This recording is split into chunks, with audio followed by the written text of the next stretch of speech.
નમસ્કાર ખેડૂત મિત્રો, આપણે સોજિત્રા તાલુકાના ડાલી ગામમાં એક પ્રગતિશીલ ખેડૂતના ત્યાં મરચીના ખેતરમાં ચીલીમેન દવાનો છંટકાવ કરેલો તો રિઝલ્ટ જોવા માટે આવેલા છીએ।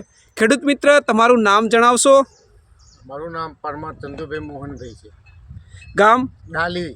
તમારો મોબાઈલ નંબર જણાવજો। 97 26 85 47 13। બરાબર। તમારા મરચીમાં શું કોકડવો હતો? હા, કોકડવો હતો, 30 હતી, મોલો બસ હતો। હા, તો તમે ચીલીમેનનો છંટકાવ કર્યો? હા, ચીલીમેનનો છંટકાવ કર્યો। કેટલું? 20 ml 20 ml પાઉચની અંદર। હવે તમને રિઝલ્ટમાં કેવું લાગ્યું? રિઝલ્ટની અંદર તો તમારી આખી સામે વિડીયોની અંદર જોઈ શકો છો કેવું લાગ્યું એ।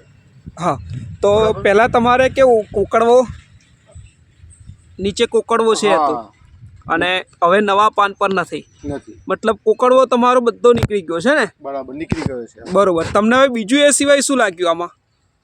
એની અંદર આ દવાઈનો ઉપયોગ કરવાથી મરચીનું જે સુધાર ફૂટપાથમાં બધામાં સારું રિઝલ્ટ મળે છે। અને પછી તમને થીપ્સ, મોલો, મસી કે કોકડવો તમને એમાં કેવું લાગ્યું? કેટલા દિવસે તમને દેખાતું બંધ થઈ ગયું? એની અંદર ચીલીમેન મારા પછી 3-4 દિવસની અંદર બધું સાફ થઈ ગયું હતું, અંદર ચોખ્ખું થઈ ગયું હતું, છોડ એકદમ ક્લિયર થઈ ગયા। બરોબર। અને ગ્રોથ વિકાસ કેવો લાગ્યો આમાં? ગ્રોથ વિકાસ આ મોબાઈલ વિડીયોની અંદર તમે જોઈ શકો છો। બરાબર છે, બરાબર, ઓકે।